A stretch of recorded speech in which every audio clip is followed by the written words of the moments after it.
Hello friends, SK TP study zone में आपका स्वागत है। आज के इस वीडियो लेक्चर में हम लोग देखेंगे वोकैबुलरी इरेगुलर वर्ब पार्ट 6 को। और मित्रों, इस वीडियो लेक्चर में आगे बढ़ने से पहले एक छोटी सी जानकारी।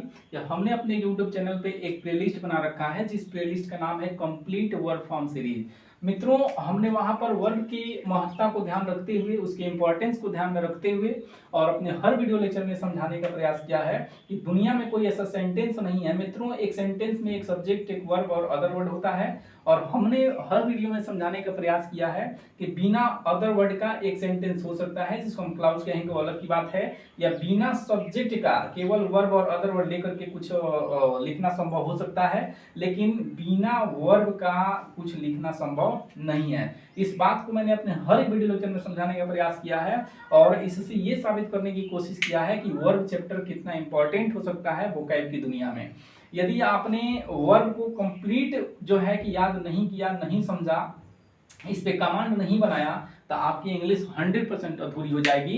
तो मित्रों, यह उसी क्रम में पार्ट 6 वीडियो है। और यदि आपने बाकी वीडियो को पार्ट 1 से लेकर 5 तक नहीं देखा है तो आप हमारे YouTube channel SK TP study zone के प्लेलिस्ट को विजिट कर सकते हैं और वहां से उस वर्ब को देख सकते हैं, उस वर्ब को याद कर सकते हैं। और उसी क्रम में यह अगला वीडियो है। और इस सीरीज का उद्देश्य जो है ये है कि वर्ब फॉर्म्स को याद करना, complete verb form V1 V2 V3 V4 V5 जो है, इसको कंप्लीट याद कराना और जो है कि इस सीरीज का उद्देश्य है। और बहुत आसानी से याद कराना। वर्ब फॉर्म को याद करना सभी स्टूडेंट के लिए एक सरदर्द होता है। तो चलिए आज की इस वीडियो लेक्चर में पार्ट 6 में हम देख लेते हैं कि इसमें कैसे वर्ब को लिया गया है और किस तरीके से इसको आसानी से हम याद कर सकते हैं। तो इसमें देखिए मित्रों, यहाँ पे लिखा हुआ है चेंज ऑफ वॉवेल्स, है ना। यानी कि यह कुछ ऐसे वर्ड्स यहाँ पे लिए गए हैं और हर बार बताने का प्रयास किया है कि इसमें घबराने की कोई बात नहीं है। जितने वर्ड जिस कैटेगरी में लिखे जा रहे हैं वो ऑलमोस्ट सब लिख दिए जा रहे हैं, इसलिए आप रिसर्च के चक्कर में न पड़े कि और मिले तो क्या करेंगे। तो यहाँ पे कह रहा है कि चेंज ऑफ वॉवेल्स, यहाँ पे कुछ वर्ड्स ऐसे लिए गए हैं जिनका V2 और V3 बनाने के लिए कोई रूल्स तो नहीं है, लेकिन थोड़ा सा हम लोग ध्यान दें तो हम चीजों को आसानी से समझ करके याद कर सकते हैं। तो यहाँ पे जैसे लिखा है फ्रेंड्स, स्प्रिंग, सिंग, रिंग, बिगिन, स्पाइन या स्पिन पढ़ेंगे इसको, और स्विम, सिंग, स्ट्रिंग और ड्रिंक। तो मित्रों, यहां तक देखिए इस पार्ट के अंदर भी एक सब पार्ट बनाने का प्रयास किया गया है। ऐसा क्यों किया गया है? क्योंकि इसमें भी कुछ सब पार्ट बना करके चीजों को आसानी से हम लोग समझ करके याद रख सकते हैं। तो मित्रों, यहाँ पे देखिए स्प्रिंग को कैसे V2 में चेंज किया गया है। इन सब में आया है इंग इंग इंग, देख रहे हैं आप। ये जो आई है कुछ नहीं समझ में आ रहा है, तो ये जो आई है ना, सब में ये जो आई आया हुआ है आई आई आई, यहाँ पे देख रहे हैं ना, ये सब में आई। इन सभी आई को आपको क्या करना है कि ए में बदल देना है। इसका V2 बनाने के लिए इस सभी आई को देखिए यहाँ पर ए में देख रहे हैं ना आप, यहाँ पे ए में बदल देना है। देखिए बिल्कुल ए में देख रहे हैं यहाँ तक, तो इसको ए में बदल देना है। इसका V3 बनाने के लिए मित्रों, इसका V3 बनाने के लिए आप इसी ए को यू में बदल दें। तो देखिए यहाँ पे लिखा हुआ है सब जगह यू यू यू, देख रहे हैं ना। तो इस तरीके से ये इसका V2 और V3 बन रहा है। और रही बात इसकी हिंदी तो आप पढ़ ही सकते हैं। देखिए यहाँ पे स्प्रिंग का मतलब लिखा हुआ है उछलना या कूदना, सिंग का मतलब होता है गाना गाना, रिंग का मतलब होता है बजना या बजाना, और बेगिन का मतलब होता है शुरू करना, स्पाइन का मतलब होता है सूत काटना, और यहाँ स्विम का मतलब होता है तैरना, सिंग का मतलब होता है डूबना, स्ट्रिंग का मतलब होगा सिकुड़ना, और इस तरीके से आपका ड्रिंक का मतलब हो गया पीना। समझ रहे हैं ना। तो इसमें भी एक सब पार्ट। तो यहाँ तक आपने वर्बों को देखा कि कितना आसान है इसको याद करना कि V2 के लिए आई को ए बना दीजिए और इसका V3 के लिए हम ए को ही क्या बना देंगे, यू बना देंगे। चलिए अगला देख लेते हैं। यहाँ पे कह रहा है रन। मित्रों, जैसे मैंने इसमें सब पार्ट बनाया है, जिस पे स्टार लगाया है, जिस प्रकार से जिसको जैसे मैंने लिखा है, सेम वैसे ही आपको लिखना है, समझना है, जिससे हमारा दिमाग जो है ये पैटर्न फिक्स कर ले कि यहाँ पर यदि स्टार लगा है तो क्यों लगा है। इसलिए लगा है कि आन यूनियन में ऑलरेडी यू है, तो पहले से यू है तो इसको ए बना लीजिए। समझ रहे हैं ना। देखिए इसको ए बना लिया गया है और अगले वाले में यू बना लिया गया है। तो जहां यू है उसको ए बनाइए, फिर यू बना दीजिए। समझ रहे हैं। तो ऐसा लिखने से होता क्या है कि ब्रेन जो है एक अलग से इसको हेडलाइन बना करके याद कर लेता है कि रन के आगे स्टार क्यों लगा हुआ था, क्योंकि ऑलरेडी इसमें यू था, तो एक बार ए एक बार फिर से यू बना दिया गया। तो ऐसे याद कर सकते हैं। यहाँ पे रन का मतलब दौड़ना, तो रन का हो जाएगा रैन और फिर हो जाएगा रन। यहाँ पे देखिए दो वर्ड्स को एक साथ लिखा गया है। इसमें कुछ सिमिलरिटी, कुछ चीजें ध्यान रखने वाली बात है। हैंग, यहाँ पे मोस्ट ऑफ स्टूडेंट गलती करते हैं। हैंग का मतलब होता है लटकाना या टांगना। समझ रहे हैं ना, लटकाना या टांगना। तो जब इस हैंग का मतलब लटकाना या टांगना होता है तो उस कंडीशन में इसका सेकंड फॉर्म क्या होता है, हंग, है ना। यहाँ पर ए है तो क्या बना दीजिए, यू, है ना, ए है तो यू बना दीजिए। और अगला थर्ड फॉर्म में क्या होगा, हंग ही होगा। और जब हैंग का अर्थ फांसी पर चढ़ाना होता है या फांसी देना होता है, उस कंडीशन में इसका V2 होता है हैंग्ड और V3 भी होता है हैंग्ड, समझ रहे हैं। और इनको अलग इसलिए रखा गया है, देखिए यहाँ पे एक साथ, क्योंकि ये देखिए बिकम और इसमें कहीं ना कहीं कम आया है, तो कम केम कम, देखा है ना, एक बार ओ का ए बनाइए और फिर वैसे ही सेम ए का फिर से ओ बन जाएगा, तो ये हो जाएगा कम केम और आगे कम। उसी तरह से बिकम, तो एक बार जब कम का समझ गया तो बिकम बिकेम बिकम, देख रहे हैं कितना अच्छा सिमिलरिटी है इसमें। तो इस तरीके से कम मने आना, बिकम मने होना। चलिए हम लोग नेक्स्ट स्लाइड को देखते हैं। यहाँ पे लिखा है कि ऑल डिफरेंट फॉर्म्स, यहाँ पे कुछ वैसी वर्ड्स लिखी हुई हैं।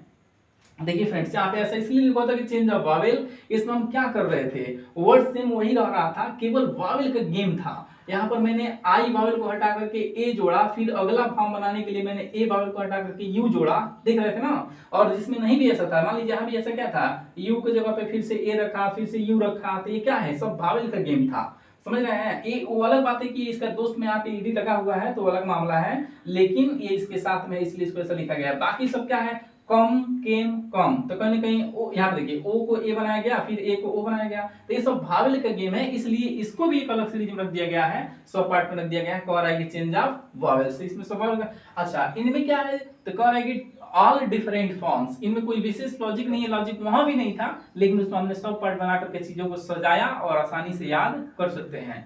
तो देखिए इसमें कह रहा है कि ऑल डिफरेंट फॉर्म, ये वे वर्ब्स हैं जिनका तीनों फॉर्म क्या होता है, डिफरेंस होता है। और जिस कैटेगरी में जितनी वर्ब लिखी जा रही है, मैं बार बार दोहराने के प्रयास इसलिए कर रहा हूं कि बच्चों को ये लगने लगता है कि ये कोई जरूरी थोड़ी इतना ही है, अरे इतना ही है, ये मान के चलिए इतना ही है, इतना तैयार करिए आपका काम हो जाएगा। तो यहाँ पे लिखा हुआ है टीयर, यहाँ पे देखिए टीयर मिस हो गया फाड़ना, इसका सेकंड हम क्या हो गया, टोर टोर्न। अच्छा, यहाँ पर भी टीयर से लेकर के इस बियर तक क्यों इसको अलग सेपरेट किया गया है, इस बात को समझिए। यहाँ पे देखिए टीयर का टोर, वियर का ओर, स्वियर का सोर, बियर का बोर, फिर बियर का बोर। तो देख रहे हैं कहीं ना कहीं बनने की प्रक्रिया क्या है, ओर इस टाइप का। और अगला जब बनाना होगा तो कुछ नहीं करना है, यहाँ से ई को रिमूव कर देना है, सॉरी यहाँ से ई को हटा देना है, और इसमें क्या जोड़ देना है, एन एन एन। देखिए चूंकि यहाँ पे क्या किया गया है, एन एन एन जोड़ दिया गया है, और यहाँ से ई हटा करके इसमें थोड़ा सा क्या किया गया है, एन जोड़ा गया है, लेकिन इस मंथ में ई भी है, ठीक है।